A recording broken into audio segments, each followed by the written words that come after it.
Hello दोस्तों, my name is Tanu. Welcome to the session. आज के वीडियो में हम ईवीएस पेडागोजी को डिस्कस करने वाले हैं। ईवीएस पेडागोजी का जनवरी सेशन का ये लास्ट वीडियो है। 21 जनवरी 2022 को सीटेट का लास्ट पेपर हुआ था, तो आज हम उसके क्वेश्चन को डिस्कस करेंगे और इसके बाद जितने भी क्वेश्चन पेपर होंगे वो दिसंबर 2021 के क्वेश्चन पेपर होंगे। तो जनवरी सेशन का आज ये लास्ट वीडियो है ईवीएस में। तो हम ईवीएस पेडागोजी के सीरीज को डिस्कस कर रहे थे, तो ईवीएस पेडागोजी के सीरीज को आगे बढ़ाते हुए आज का हम पहला क्वेश्चन देखते हैं और उसके बाद हम सीडीपी भी साथ साथ करते ही जा रहे हैं। तो ईवीएस पेडागोजी और सीडीपी प्राइमरी वाला जैसे ही ख़त्म होगा उसके बाद ईवीएस का कंटेंट वाला पार्ट स्टार्ट होगा और उसके बाद सारे अदर कोई और पोर्शन साथ में ले लिया जाएगा।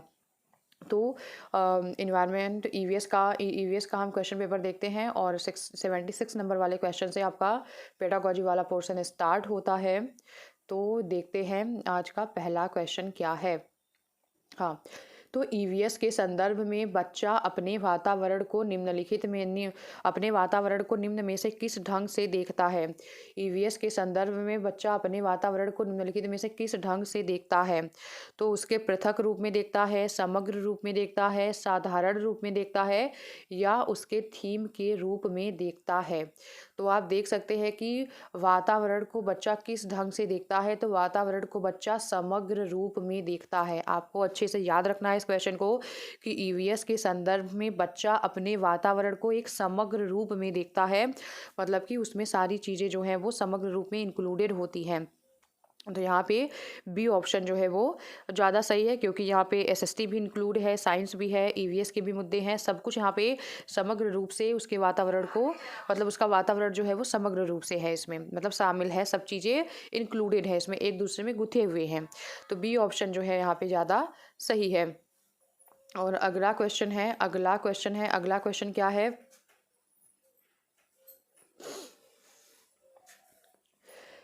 अगला क्वेश्चन क्या है, 77 नंबर वाला क्वेश्चन क्या है कि ईवीएस के पाठ्यचर्या की रूपरेखा निम्न आधार पर बनाई गई है। विषय वस्तु पर, पाठ्यक्रम पर, थीम पर, विषय वस्तु और पाठ्यक्रम दोनों पर बनाई गई हैं।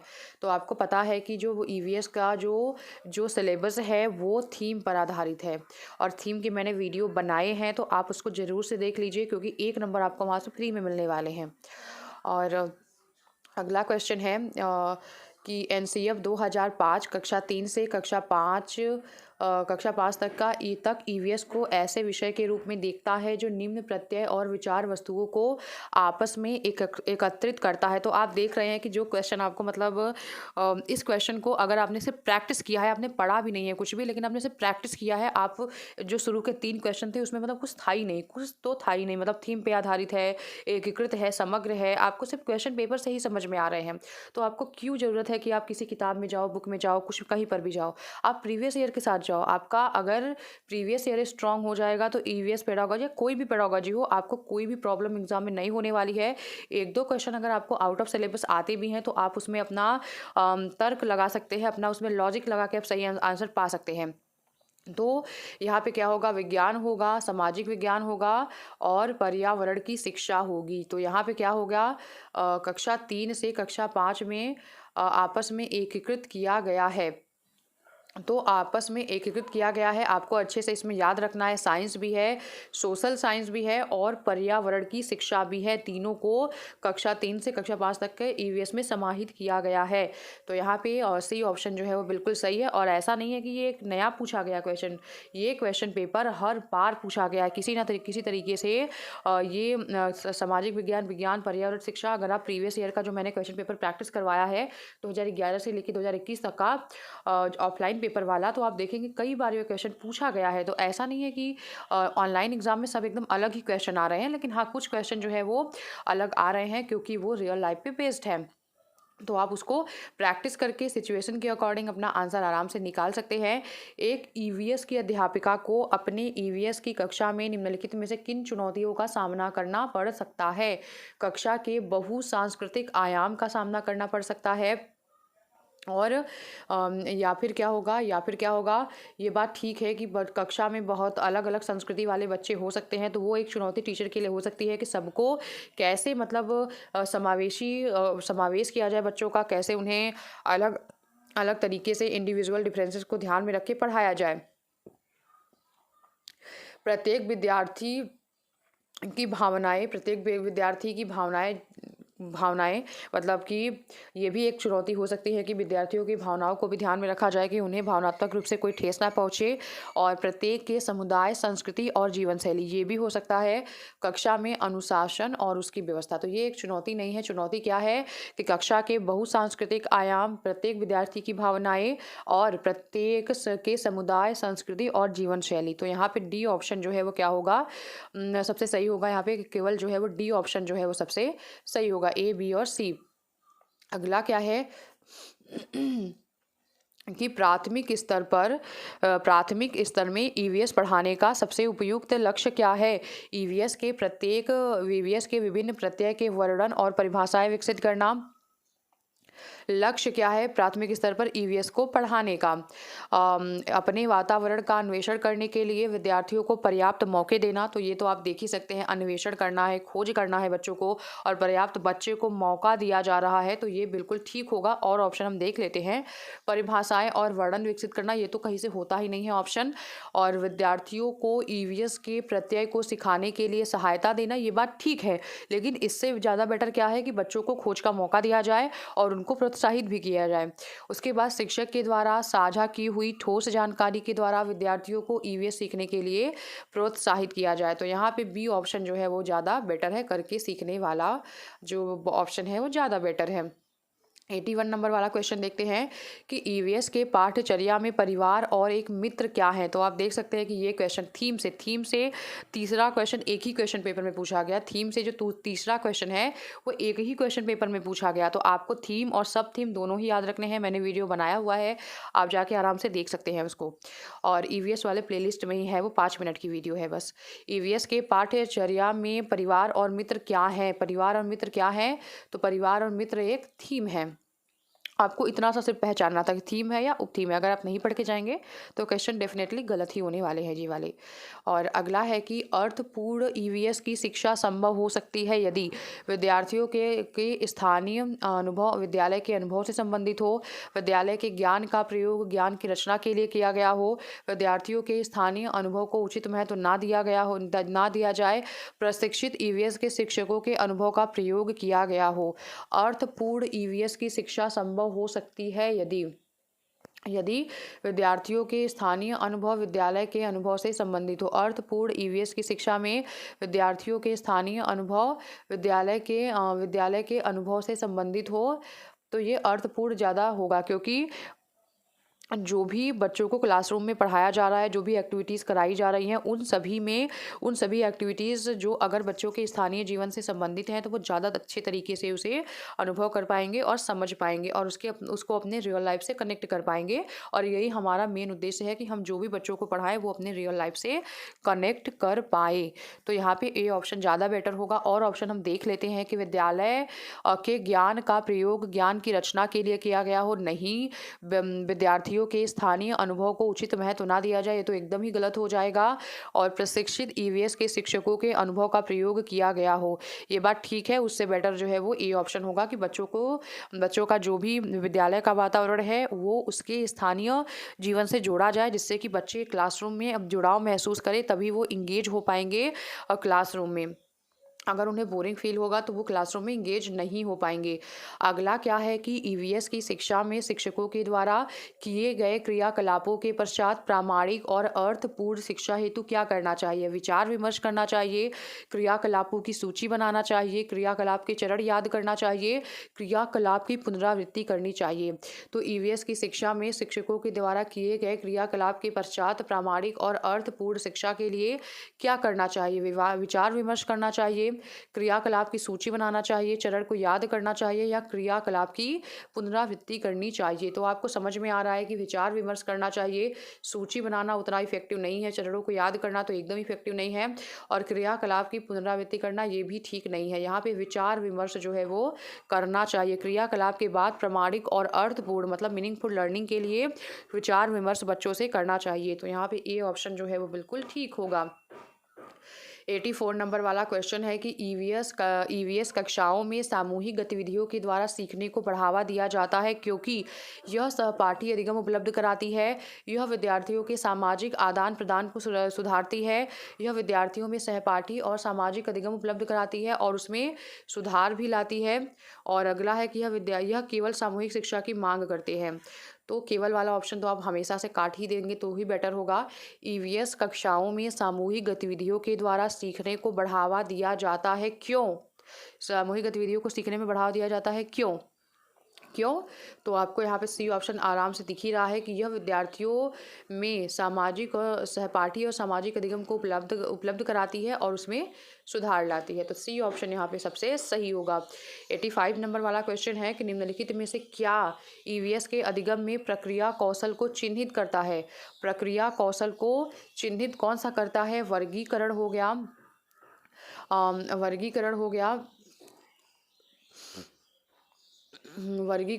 वर्णन हो गया, कथन हो गया, स्मरण हो गया। तो कथन, स्मरण और वर्णन तो होगा नहीं, कथन भी नहीं होगा, वर्गीकरण ही होगा। प्रक्रिया कौशल को वर्गीकरण जो है वो चिन्हित कर रहा है। अगर आपको नहीं पता तो आप इसको लिख कर रख सकते हैं क्योंकि ये थोड़ा सा अलग क्वेश्चन था।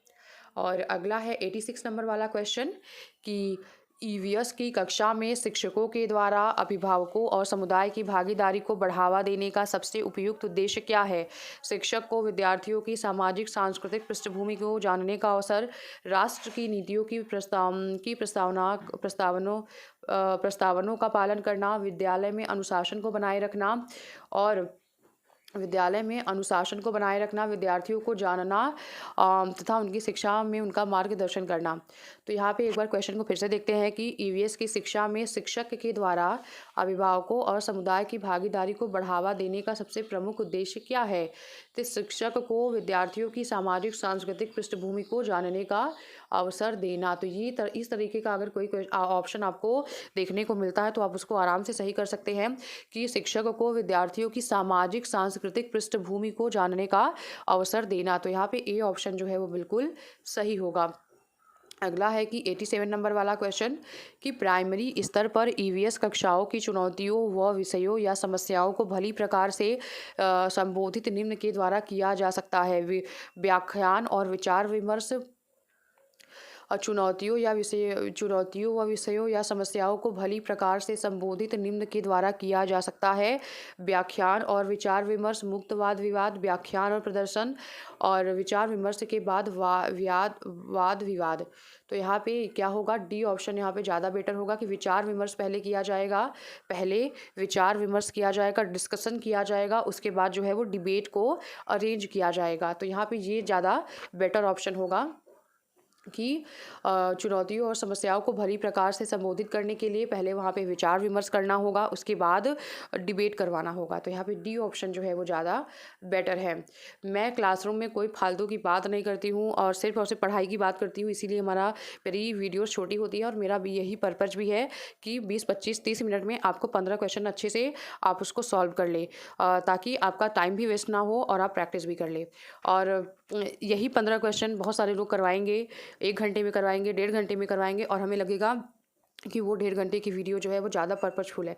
ऐसा कुछ भी नहीं है। आपको मतलब 20 तरीके की लाइव क्लासेज में बातें की जाएंगी और कमेंट का जवाब दिया जाएगा। बस मैं यही सब नहीं करती हूँ, इसीलिए मेरा वीडियो जो है वो छोटा होता है। बस इतनी सी ही बात है।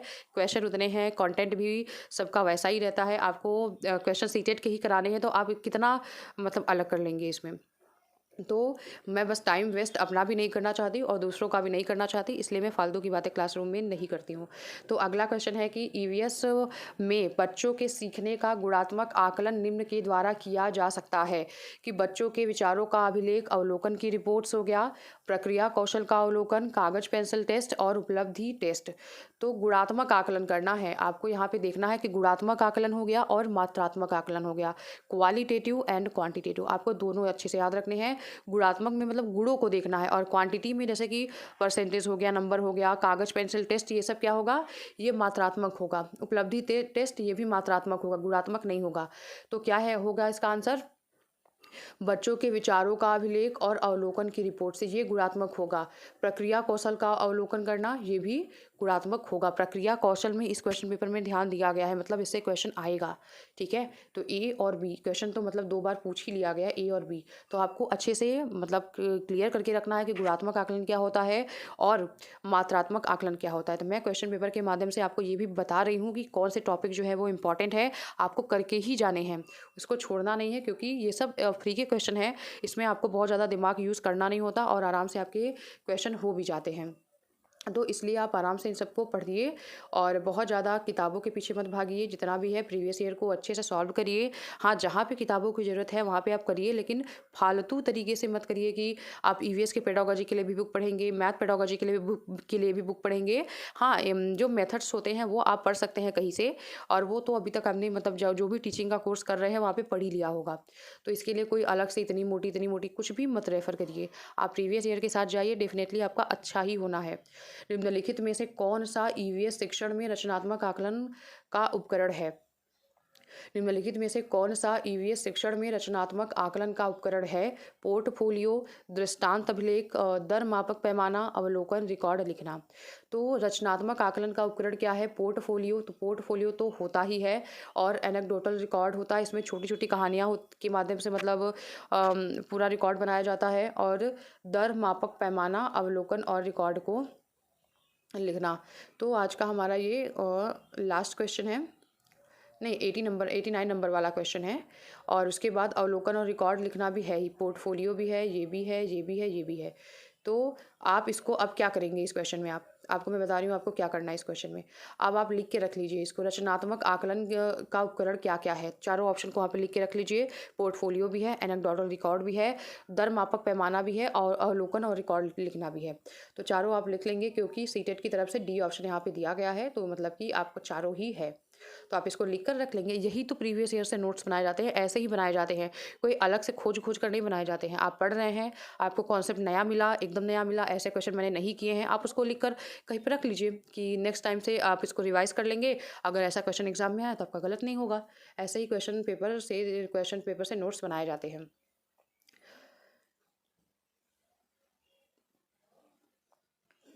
लास्ट क्वेश्चन है आज का, 90 नंबर वाला क्वेश्चन। अंगुलियों तथा अंगूठे की छाप के उपयोग से पशुओं के चित्र बनाना। उपयुक्त वाक्यांश में एक्स और वाई को पहचाने। एक्स क्रिया है और वाई संज्ञा है। एक्स क्रियापरक है और वाई पाठ्यवस्तु है। एक्स संज्ञानात्मक क्रिया है और वाई पाठ्यवस्तु है।